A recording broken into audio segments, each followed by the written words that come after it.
ओम नमः शिवाय।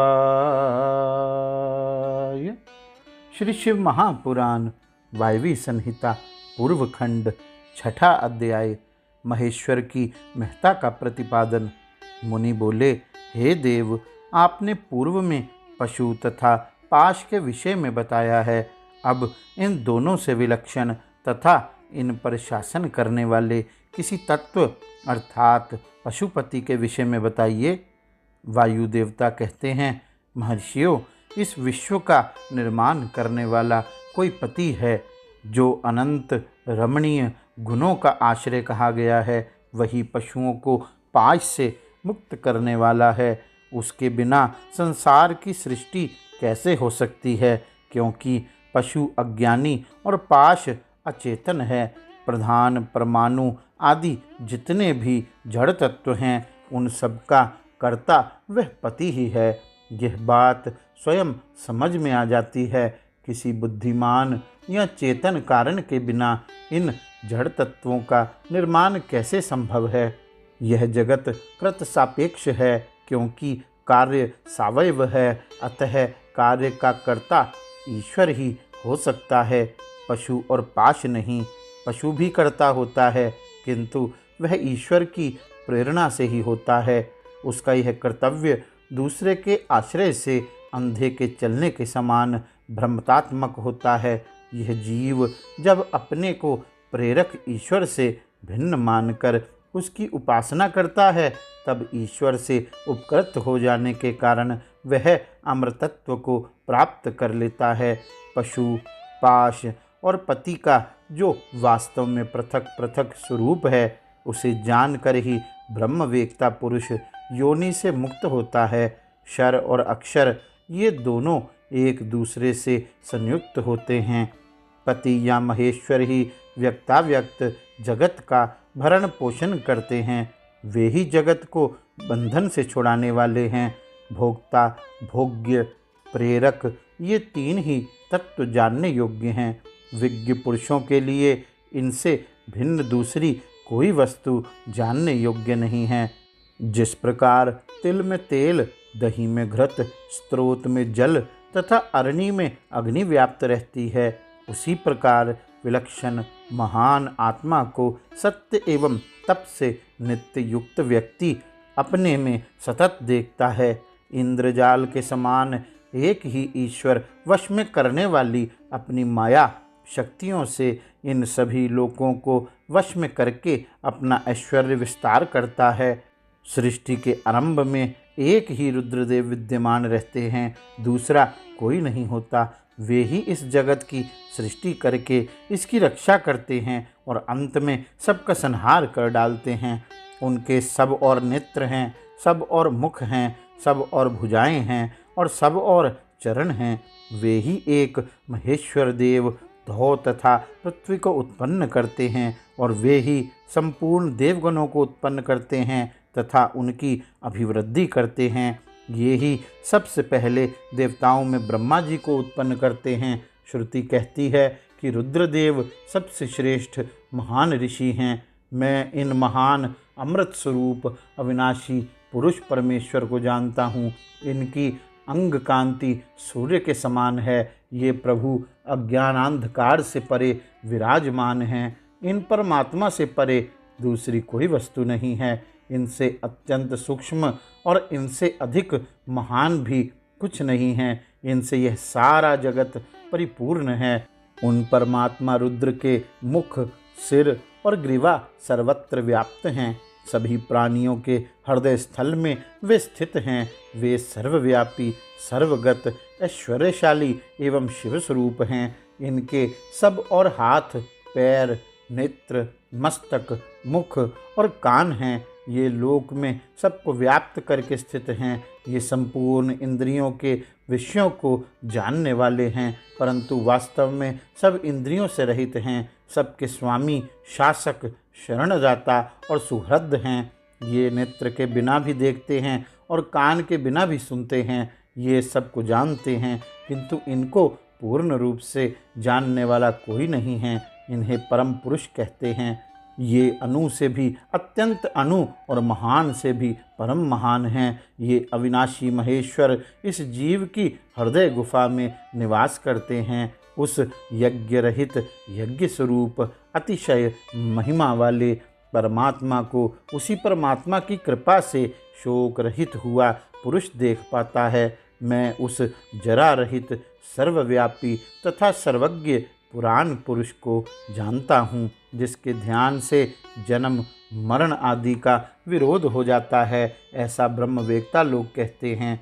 वे अकेले महेश्वर ही सर्वप्रथम अपनी शक्ति के साथ मिलकर बहुत प्रकार से इन तीनों लोकों की सृष्टि करते हैं और अंत में उसका संहार भी करते हैं।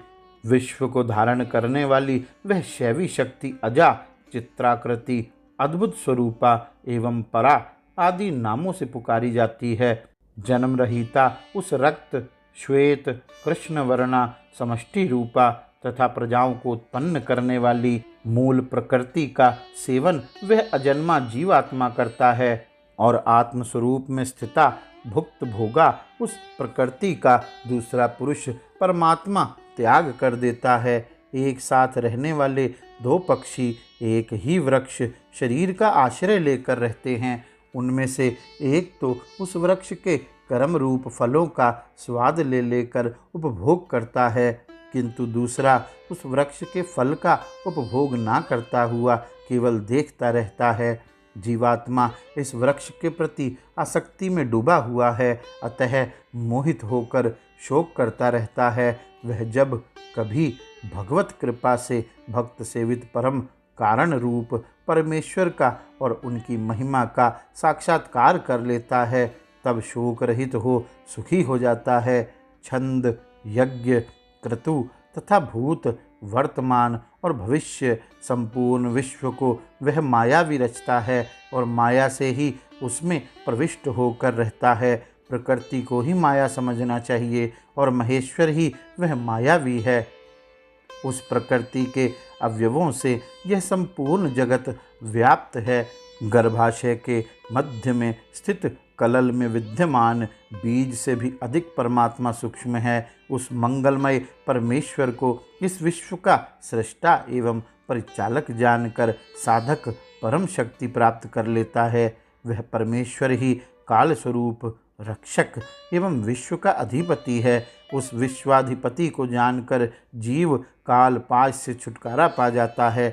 धरत में मंड की भांति सूक्ष्म एवं सारे प्राणियों के भीतर निगुण भाव से विद्यमान प्रभु को जानकर मनुष्य सभी पापों से छूट जाता है। ये विश्वकर्मा महेश्वर ही परम देवता परमात्मा जो सबके हृदय में विराजमान हैं, उन्हें जानकर ही पुरुष परमानंदमय अमृत का अनुभव करता है। जब दिन रात सत असत कुछ भी यह समस्त जगत प्रपंच नहीं था, तब केवल एकमात्र शिवजी ही विद्यमान थे। उन्हीं से यह शाश्वती प्रज्ञा उत्पन्न होती है। ऊंचे नीचे तिरछे तथा मध्य में कोई भी उन्हें पकड़ नहीं सकता।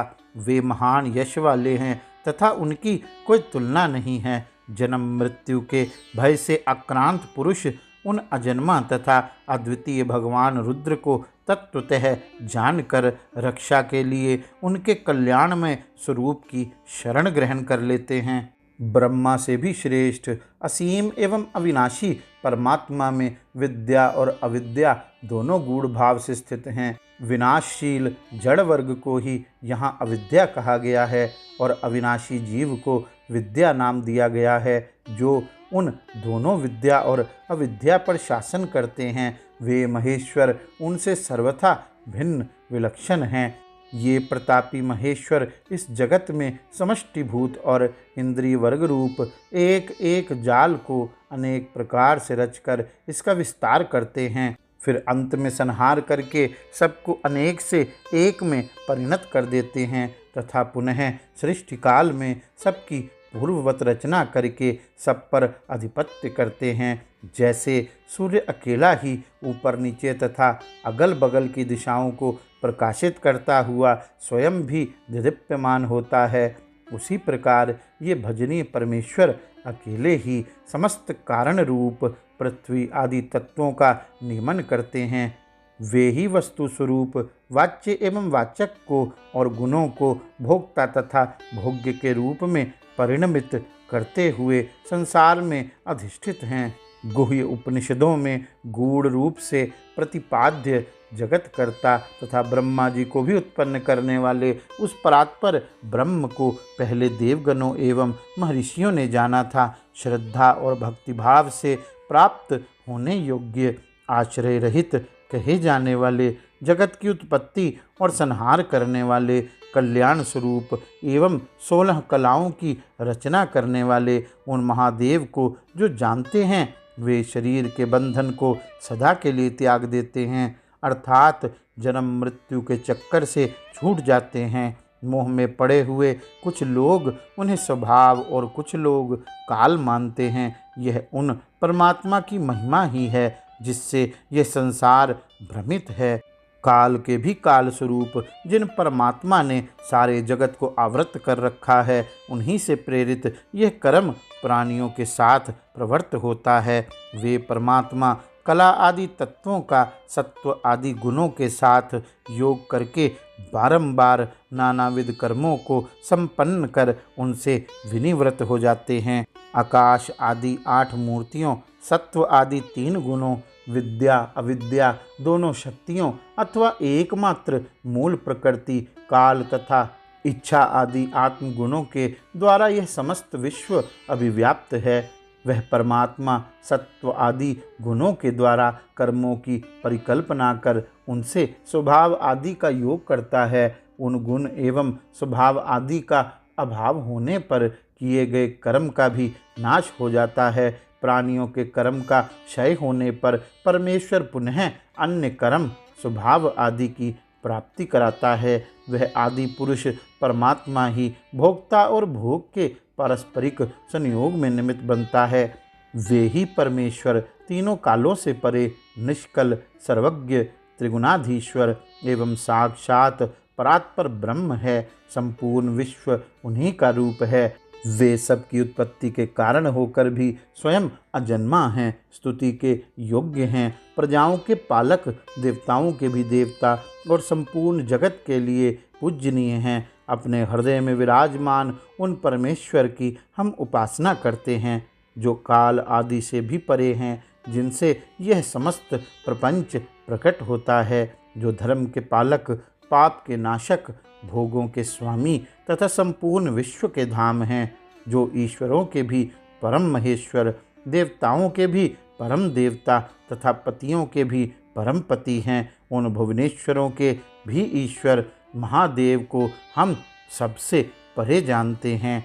उनके शरीर रूपी कार्य और इंद्रिय तथा मन रूपी करण नहीं हैं। उनके समान और उनसे अधिक भी इस जगत में कोई नहीं दिखाई देता। ज्ञान, बल और क्रिया रूप उनकी स्वाभाविक पराशक्ति वेदों में नाना प्रकार की सुनाई गई है। उन्हीं शक्तियों से इस संपूर्ण विश्व की रचना हुई है। उसका ना कोई स्वामी है, ना कोई निश्चित चिन्ह है, ना उस पर किसी का शासन है। वह समस्त कारणों का कारण होता हुआ ही उनका अधीश्वर भी है। उनका ना कोई जन्मदाता है, ना जन्म है, ना जन्म के माया मलादि हेतु ही हैं। वह एक ही संपूर्ण विश्व में समस्त भूतों में गुह्य रूप से व्याप्त है। वही सब भूतों का अंतरात्मा और धर्माध्यक्ष कहलाता है। वह सब भूतों के अंदर बसा हुआ सबका दृष्टा, साक्षी, चेतन और निर्गुण है। वह एक है, वशी है, अनेकों विवशात्मा, निष्क्रिय पुरुषों को वश में रखने वाला है। वह नित्यों का नित्य, चेतनों का चेतन। वह एक है, कामना रहित है और बहुतों की कामना पूर्ण करने वाला ईश्वर है। सांख्य और योग अर्थात ज्ञान योग और निष्काम कर्म योग से प्राप्त करने योग्य सबके कारण रूप उन जगदीश्वर परम देव को जानकर जीव संपूर्ण पाशों अर्थात बंधनों से मुक्त हो जाता है। वे संपूर्ण विश्व के सृष्टा सर्वज्ञ स्वयं ही अपने प्रकट के हेतु ज्ञान स्वरूप, काल के भी सृष्टा, संपूर्ण दिव्य गुणों से संपन्न, प्रकृति और जीवात्मा के स्वामी, समस्त गुणों के शासक तथा संसार बंधन से छुड़ाने वाले हैं। जिन परम देव ने सबसे पहले ब्रह्मा जी को उत्पन्न किया और स्वयं उन्हें वेदों का ज्ञान दिया, अपने स्वस्वरूप विषयक बुद्धि को प्रसन्न निर्मल करने वाले उन परमेश्वर शिव जी को जानकर मैं इस संसार बंधन से छूटने के लिए उनकी शरण में जाता हूँ। निष्कल, निष्क्रिय, शांत, निष्कलंक, निर्जन, अमृत स्वरूप, मोक्ष के परम सेतु तथा काष्ठ के दग्ध हो जाने पर दीप्यमान होने वाली अग्नि के समान निर्विकार परमेश्वर शिव जी की मैं शरण ग्रहण करता हूँ। यदि कोई आकाश को चमड़े के समान अपने शरीर में लपेट ले, तब वह शिव जी को बिना जाने अपना दुख दूर कर सकता है। अर्थात शिव जी के ज्ञान के बिना दुख का अंत असंभव है।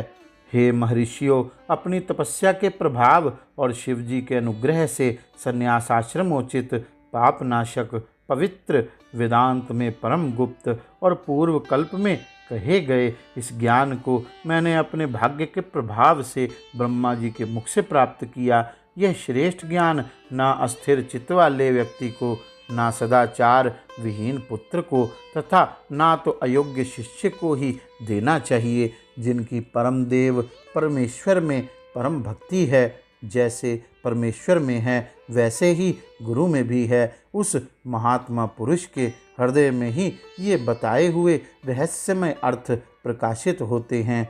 अतः संक्षेप में यह सिद्धांत की बात सुनो। भगवान शिव जी प्रकृति और पुरुष से परे हैं। वे ही सृष्टि काल में जगत को रचते, संहार काल में पुनः सबको आत्मसात कर लेते हैं। गौरी शंकर भगवान की जय। ओम नमः शिवाय।